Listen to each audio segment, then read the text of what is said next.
Welcome po mga kababayan sa ika-4 na episode ng ating INC Rally Serye. Tuloy-tuloy na po ang rally na ito na ikinakasan ng Iglesia ni Cristo dyan sa Quirino Grandstand at sa iba't ibang lugar, kaya tinatawag ito na National Rally for Peace. At syempre, tuloy-tuloy pa rin ang mga kritiko nito sa pagpuna, batikos, pagkomento ng kung ano-ano. May sasagutin po tayo na ilan sa mga batikos na yan, pero ibig ko muna na pasadahan yung tanong ng iba na ready na ba?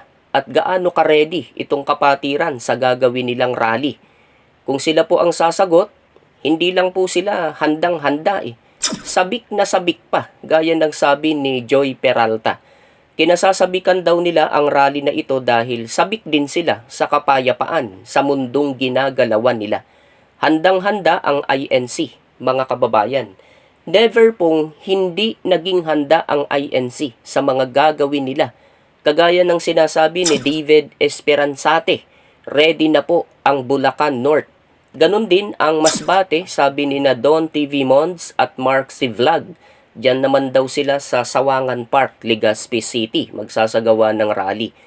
Mindoro Oriental, ready na rin, kasama ang Occidental, ayon naman kay Lynn Morales. Maging ang mga taga Bataan Province, sabi ni AZEP. Ang buong Calabarzon, sabi ni Darwin Abricia. Ang Davao del Sur, Davao del Norte, Davao Occidental, Davao Oriental, Davao de Oro at Jensan. At dyan naman daw sa Davao City ay may motorcade silang gagawin papunta sa San Pedro, Davao City, sabi ni Jeneline Priya. Ang Surigao del Norte ay dyan magrarally sa Butuan City Sports Complex. 5 distrito daw sila doon, sabi ni Michael. Handa na rin daw ang Caraga Region, sabi naman ni Samuel Aligato. May uniform pa raw sila. Wow. Nako, sana all. Sabi naman ni Fenana ay sa Palawan daw ay ubos na ang mga bus at van dahil arkilado na lahat, kaya convoy na lang at motor ang gagamitin ng iba. Ganyan po ang mangyayari mga kababayan sa napakaraming lugar. 3,900 buses naman ang gagamitin ng kapatiran dyan sa Rizal. Rizal pa lang yan, sabi ni Guillermo Samonte. Mukhang bisikleta na lang ang tatakbo sa mga lansangan dyan sa Rizal. Sa Nueva Ecija raw ay ubos na ang mga sasakyan na pinaparentahan. May mga private na sasakyan pa, sabi naman ni Effie Di Juan. Nako, baka mga kalabaw na lang po ang masasakyan ng iba dyan. 200 buses lang naman daw ang gagamitin ng QC, Quezon City, at 1,500 na van lang. Sus Maria, mukhang walang tatakbong bus sa EDSA at sa North at South Expressway. Quezon City lang yan paano pa ang Maynila at mga karatig na probinsya? Kagaya nitong Pampanga, Nueva Ecija, Tarlac, Bataan at Zambales, kasama ang Olongapo. Sa Quirino Grandstand na po iyan kung hindi ako nagkakamali. Ubos ang bases sa mga lugar na yan at sa Metro Manila. Ang Region 9 dyan naman sa Pagadian, Mindanao, sabi ni Cafe Vlog.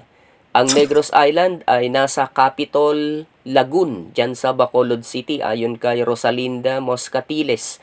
Ang Maguindanao ay sa Davao City raw sila, sabi ni Luisito Pabelona Jr. Dito po sa Metro Manila ay hindi na sa Liwasang Bonifacio, kundi sa Quirino Grandstand na gagawin ang rally. Kasama dyan ang mga kalapit probinsya dito sa Luzon. Yung mga dating sa Liwasan dapat pumunta ay sa Quirino Grandstand na lahat. Na bago ang venue, ang laking pagbabago. Kung tutuusin ay lalo pang pumabor sa kapatiran ang kaganapan dahil mula sa Liwasang Bonifacio na napakaliit at aapawan ng 1,000 lang na dadalo ay nalipat ito sa Quirino Grandstand na tiyak naman na aapawan pa rin ng kapatiran at iba pa nasasama yung mga hindi nila karelihiyon. Ano nga pala ang nangyari, mga kababayan? Pasadahan na po natin yung ilang kritiko at komento ng ayaw sa kapayapaan. Kailan lang po ay nililibak ang Iglesia ni Cristo ng isang vlogger o baka ilang vlogger pa na kaya daw sa Liwasang Bonifacio lang magrarally ang INC ay sa dahilang kakaunti lang sila at hindi nila kayang mapuno ang Quirino Grandstand. Sino ba itong vlogger na ito? Mukhang papansin. Kailan ba ito ipinanganak? Was it just yesterday? Tanong ni Daling, na anak ni Kadamyan at Kahuling. Am I older than him or her? Tanong pa niya sa'yo, Mr. Vlogger o Miss Vlogger, sino ka man daw. Wala ka ba daw alam kung ilang beses nang inapawan ng kapatiran niyang Quirino Grandstand? Ha? Ha? Ang payo sa'yo ni Daling na isang teenager ay mag-research ka muna ng local history ng gathering of people sa Quirino Grandstand. Paano ka raw mananalo bilang panggulo? Sorry po. Party list candidate pag gaganyan ka. Kulang ka sa kaalaman. Manggugulo ka lang sa Congress eh. Huwag sanang mangyari. Eto nga pala, bakit sa party list? Dahil ba sa wala kang kapanapanalo kung sa regular district ka halimbawa dyan sa Maynila o sa QC tatakbo? Nagtatanong lang daw si Daling, Mr. o Miss Vlogger. Ito ang totoo mga kababayan. Huwag niyo paniwalaan yung vlogger na yon. Hindi yun mananalo sa puso ng tunay na Filipino. Kaya pala sa Liwasang Bonifacio ang unang site dito sa Metro Manila at hindi sa Quirino Grandstand ay sa dahilang nang humingi ng permit ang INC para gamitin ang Quirino ay may nauna. May nauna na nagpa-reserve rito kaya hindi sila napagbigyan.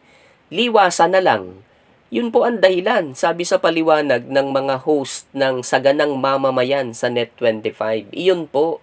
Hindi po yung sinasabi ng kung sino-sino. Sinasabi na yung mga naka-schedule, yung mga nagpa-reserve na gagamit ng Quirino Grandstand sa January 13, ay nagbigay daan sa Iglesia ni Cristo. Nagbigay daan. Naunawaan nila ang sitwasyon. Naintindihan nila ang pangangailangan ng mga dadalo sa mas malawak na lugar. Marahil din ay naintindihan nila na ang hangad lang naman ng kapatiran at ng iba pa ay ipaalam sa mga magugulong tao na ayaw nila ng kaguluhan kundi ng kapayapaan. Alam po ninyo ay malaking tulong na itong ginawa ng mga nagbigay daan, nagbigay ng lugar para sa kapayapaan kahit hindi man sila sumama sa rally. Kung ihahambing naman sa mga kung sino-sinong vlogger dyan na naghihikayat pa na wag nang sumama sa Rally for Peace ng Iglesia ni Cristo at ng iba pang mga mamamayan. Maraming ganun yung mga nanghihikayat. Liban sa isang nabanggit na natin na vlogger sa itaas, nakakandidato pala. Wag na raw makiisa sa gagawin ng INC. Itong mga taong ito ay hangal kung uunawain nyo lang ang mga sinasabi nila. Ganito lang po yan Isinigaw ng INC na gusto nila ng kapayapaan. Di sila pinakinggan, inignore ng mga magugulo. Yung isinigaw ng INC ay irarally na nila. Ano ang sabi nitong mga magugulo? Huwag daw sumama at makiisa. Meaning, ayaw ng mga taong ito ng kapayapaan. Gulo talaga ang hanap ng mga tikbalang na ito. Ang dapat sana na sinabi nila ay ganito, kung gusto nila ng kapayapaan.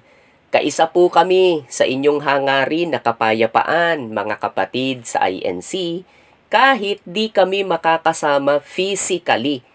Ganun po dapat kung talagang mahal natin ang bayan.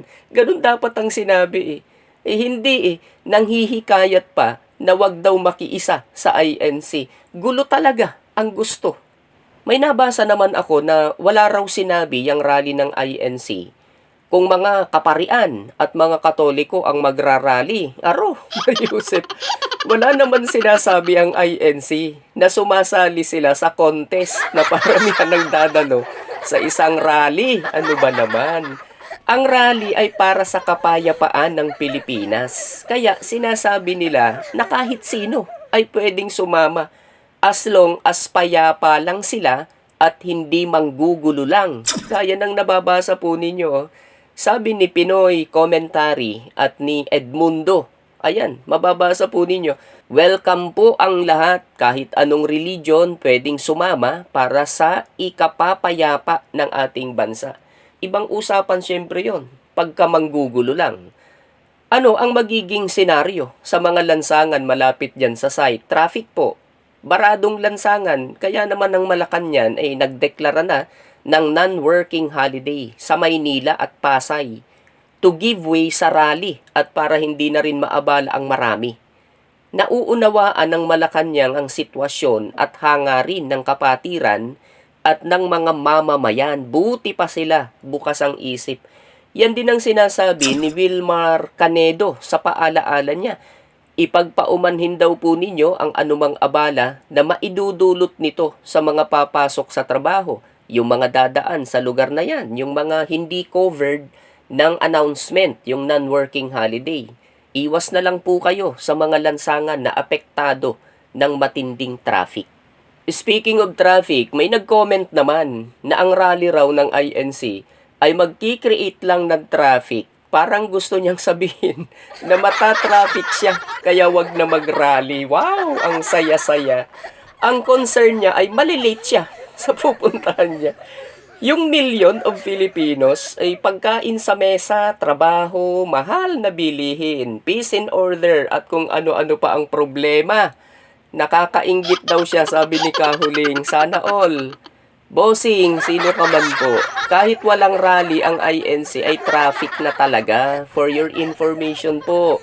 Hanggat gumugulong ang sasakyan mo, ang sasakyan nyo at may kalsada, traffic po.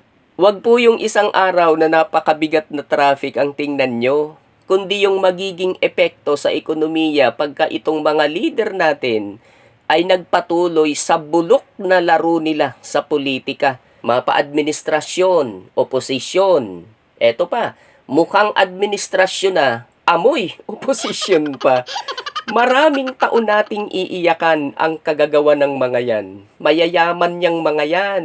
Pwedeng lumayas yang mga yan anytime pag lugmok na ang bansa natin at maiiwanan tayong mga ordinaryong mamamayan nasasalo at magdurusa sa resulta ng trabaho ng mga yan.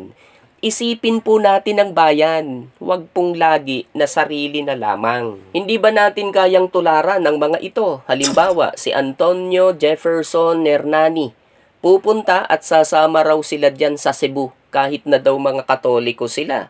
Si Ryan Claridad, kahit daw hindi siya INC, ay pabor siya sa rally. Si Brian Bambao, nag-file na daw siya ng leave sa January 13, kasali rin siya. Si Alden yan, sabi niya ay sila raw na mga JIL ay sasama rin sa rally. Si Test, sama raw siya, diretso, galing sa trabaho. Si Arnold Brian Mendoza na nasa California, kaisa raw sila sa rally ng INC para sa kapayapaan ng bansa. Di nila problema ang traffic, Sus Maria Josep. Si Leonora Lumang na nasa New York, darating daw sila para sa rally ng INC. Hindi lang po traffic ang titiisin nila, yung pagod at distansya at iba pa.